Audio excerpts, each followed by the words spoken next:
Hello everyone, welcome to my YouTube channel. बेटा पिछली video में हमने क्वेश्चन के 3 पार्ट, सेकंड क्वेश्चन के ए बी सी तीनों पार्ट डिस्कस किए थे।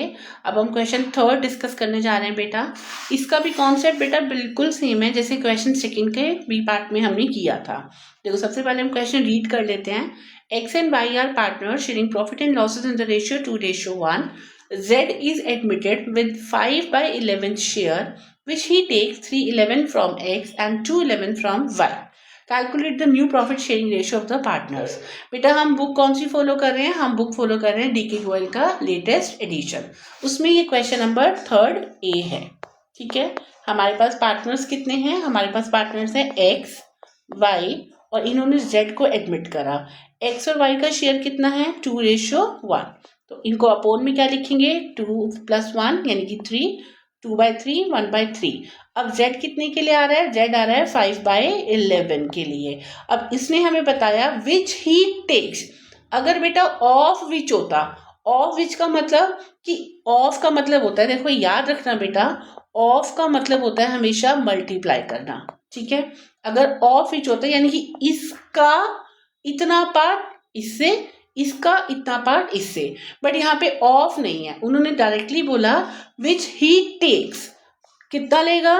3/11 वो लेगा किससे? एक्स से। विच ही टेक्स 2/11 किससे लेगा? वो वाई से। ठीक है, बस अब आपको मैंने बोला था कि जहां पर भी उन्होंने फ्रॉम वर्ड लिखा है, फ्रॉम वर्ड अगर आ जाएगा तो फ्रॉम के लिए आपको क्या करना है? डायरेक्ट माइनस करना है। आपको उसका फिर फ्रैक्शन नहीं निकालना है, उसका पार्ट आपको नहीं निकालना है। तो इसे सॉल्व करते हैं। x सरेंडर करेगा 3/11, तो x का न्यू रेशियो कितना आ जाएगा? x का ओल्ड कितना था? 2/3 माइनस कितना सरेंडर करेगा वो? 3/11। तो अब हम इसका एलसीएम लेंगे। 11 और 3 का एलसीएम आ जाएगा 33। 11 2 जा 22 माइनस 3 1 जा 3 और 11 3 जा 33, 3 3 जा 9। अब 22 में से 9 चले गए, कितने बचे?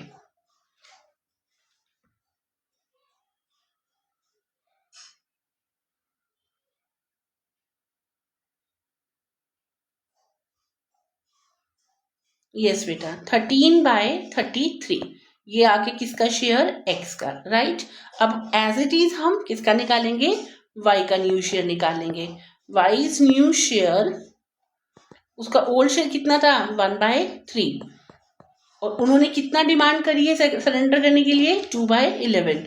तो 2/11। ठीक है, फिर इसके बाद नेक्स्ट स्टेप हमारा क्या रहेगा? इन दोनों का एलसीएम। एलसीएम लेंगे तो कितना आ जाएगा? 33। 3 को अगर हम 33 को 3 से डिवाइड करेंगे तो 11 आ जाएगा। 11 1 जा 11 माइनस 3 2 जा 6। तो 11 - 5 दैट इज 11 - 6 इक्वल टू 5/33। ये किसका आ गया? y का। और z का तो शेयर उन्होंने हमें न्यू दिया ही है। z का शेयर उन्होंने हमें कितना दिया? That is 5/11। ठीक है, ये z का न्यू शेयर है। अब हमारे पास क्या आ गया? New ratio of x, y and z।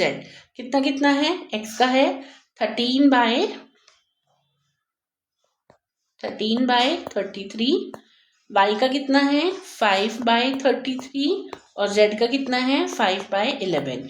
अभी हमने बार बार डिस्कस किया है कि हमें अपना फाइनल आंसर देना है। अभी हमारा एक स्टेप और रहता है। फाइनल आंसर क्या है? यहाँ 33 है, यहाँ 33 है, यहाँ 11 है। तो हम क्या करेंगे? फाइनली इसका एक दोबारा से एलसीएम लेंगे, जो कितना आ जाएगा? 33। तो 13/5/11, 3 जा 33 and 3 5 जा 15। तो this one is the final answer. हमारा रेशियो क्या आ गया? 13/5/15। तो this one is the solution of question number 3rd A। ठीक है, अब क्वेश्चन नंबर 3rd B की अगर हम बात करें, A and B are partners sharing profit and losses in the ratio 5:3. They admit C on 1/4 share which he acquires. देखो अब यहाँ ऑफ नहीं लिखा, which he acquires 116 from A, 112 from B. उन्होंने बिल्कुल डायरेक्ट बता दिया। आपको बताया था कि जहां पर ये फ्रॉम वर्ड आएगा आपको क्या करना है? डायरेक्ट माइनस करना है।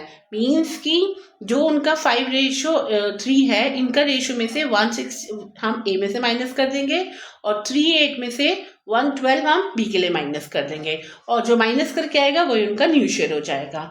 आप ये क्वेश्चन खुद सॉल्व करके देखो, अगर आपको नहीं आता तो आप मुझे कमेंट कर दीजिएगा, मैं आपको सोल्यूशन भेज दूंगी। थैंक यू वेरी मच बेटा। और हमारी वीडियो अगर पसंद आती है बेटा तो प्लीज़ लाइक एंड शेयर जरूर करिएगा। Thank you, bye bye.